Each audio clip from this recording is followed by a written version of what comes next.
나귀 새끼를 풀 때 그 임자들이 이르되 어찌하여 나귀 새끼를 푸느냐? 주께서 쓰시겠다. 그것을 예수께로 끌고 와서 자기들의 겉옷을 나귀 새끼 위에 걸쳐놓고 예수를 태우니 가실 때 그들이 자기의 겉옷을 길에 펴더라. 이미 감람산 내리막길에 가까이 오심에 제자의 온 무리가 자기들이 본 바 모든 능한 일로 인하여 기뻐하며 큰 소리로 하나님을 찬양하여 찬송하리로다. 주의 이름으로 오시는 왕이여, 하늘에는 평화요, 가장 높은 곳에는 영광이로다. 무리 중 어떤 바리새인들이 말하되 선생이여, 당신의 제자들을 책망하소서. 내가 너희에게 말하노니 만일 이 사람들이 침묵하면 돌들이 소리 지르리라. 가까이 오사 성을 보시고 우시며 이르시되 너도 오늘 평화에 관한 일을 알았더라면 좋을 뻔하였거니와 지금 내 눈에 숨겨졌도다. 날이 이를지라 네 원수들이 토둔을 쌓고 너를 둘러 사면으로 가두고 또 너와 및 그 가운데 있는 네 자식들을 땅에 메어치며 돌 하나도 돌 위에 남기지 아니하리니 이는 내가 보살핌 받는 날을 알지 못함을 인함이니라. 사람들 중에 분위기 파악을 유독 잘 못하는 사람들이 종종 있습니다. 일부러 그러는 것은 아닌데 천성적으로 분위기를 읽어내는 센스가 좀 떨어지는 경우에 그럴 수가 있습니다.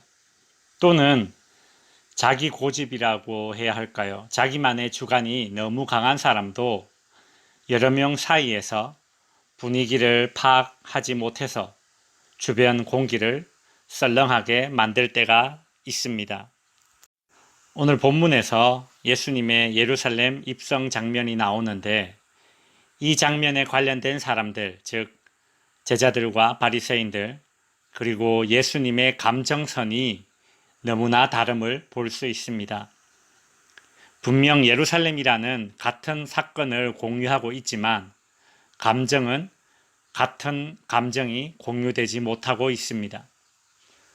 먼저 제자들의 감정은 무엇입니까? 기쁨과 열광입니다. 36절, 가실 때에 그들이 자기의 겉옷을 길에 펴더라. 이 같은 행위는 이 당시 정복자에 대한 예의를 표현한 것입니다. 즉 예수님을 정치적 메시아로 이스라엘의 왕으로 기대하는 제자들의 심리가 여실히 드러나는 장면입니다. 37절, 이미 감람산 내리막길에 가까이 오심에 제자들의 온 무리가 자기들이 본 바 모든 능한 일로 인하여 기뻐하며 큰 소리로 하나님을 찬양하여. 이 순간 제자들은 열광과 기쁨의 감정이 충만하여 이렇게 외칩니다. 38절, 주의 이름으로 오시는 왕이여 라고 말합니다. 제자들은 예수님에게 왕이라는 칭호를 붙입니다. 이 왕이 자신들에게 평화를 가져다 줄 것이라고 기대합니다. 로마의 황제가 로마 제국에 팍스 로마나, 즉 로마의 평화를 주었듯이 예수님께서 메시아의 권능으로 이제 로마를 물리치고 이스라엘의 평화를 가져다 주기를 기대합니다.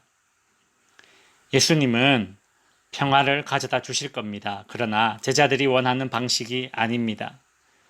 예수님이 가져다 주실 하늘의 평화는 십자가에 죽고 부활하신 예수님이 하나님 보좌 우편에 앉아 온 우주를 통치하실 때의 평화이고 훗날 재림하는 날 의와 공의로 재판하실 때에 이 땅에 고통당하던 의인들이 누리게 될 평화, 즉 안식입니다. 제자들이 이렇게 기뻐하며 환호하는 그런 모습을 본 바리새인들은 못마땅했습니다. 39절, 무리 중 어떤 바리새인들이 말하되 선생이여 당신의 제자들을 책망하소서 하거늘.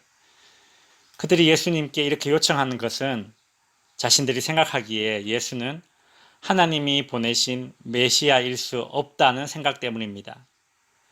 그런데 제자들과 무리들이 예수를 가리켜 메시아라고 환호하고 있으니 바리새인들이 보기에 제자들은 지금 하나님을 모독하고 있는 것입니다. 지금 바리새인들의 감정은 분노입니다. 그래서 분위기 파악을 못하고 이런 무리한 요구를 하고 있습니다. 그러자 예수님은 만일 사람들이 침묵하면 돌들이 소리 지른다는 비유적 말씀을 통해 바리새인들의 요구를 거절하셨습니다. 예수님의 예루살렘 입성 시 제자들은 들떠서 기뻐하고 있고 이를 본 바리새인들은 분노하고 있는데 정작 오늘의 주인공 예수님은 슬퍼하고 계십니다. 41절 가까이 오사 성을 보시고 우시며. 같은 사건, 같은 상황에서 어쩌면 이렇게 다른 감정일까요? 제자들과 바리새인들은 왜 이렇게 분위기 파악을 못하는 그런 상황이 되었을까요? 자기들만의 생각에 너무 강하게 사로잡혀 있는 탓입니다. 예수님이 이제 곧 왕이 될 것이라는 제자들의 생각과 예수는 메시아가 아니라는 바리새인들의 생각과 이 땅에 오신 메시아를 거부하고 죽였던 예루살렘이 받게 될 가혹한 심판을 떠올리시는 예수님의 생각이 각각 다른 감정으로 표출되고 있습니다. 예루살렘은 예수님이 부활 성천하시고 약 40년쯤 지난 뒤에 로마에 의해 아주 비참하게 멸망하게 될 것입니다. 43절 날이 이를지라 네 원수들이 토둔을 쌓고 너를 둘러 사면으로 가두고 44절 또 너와 및 그 가운데 있는 네 자식들을 땅에 메어치며 돌 하나도 돌 위에 남기지 아니하리니. 말씀을 정리하겠습니다. 어린 아이나 철이 덜 든 사람, 이기적인 사람, 천성적으로 센스가 떨어지는 사람, 자기만의 생각에 갇힌 사람은 분위기 파악을 제대로 못하게 되지요. 분위기 파악을 제대로 할 줄 아는 사람이 성숙한 사람 아니겠습니까? 성도 여러분, 제자들의 미성숙한 감정이나 바리새인들의 잘못된 감정이 아니라 영적 감수성이 민감하게 잘 작동되는 성숙한 신앙인이 됩시다.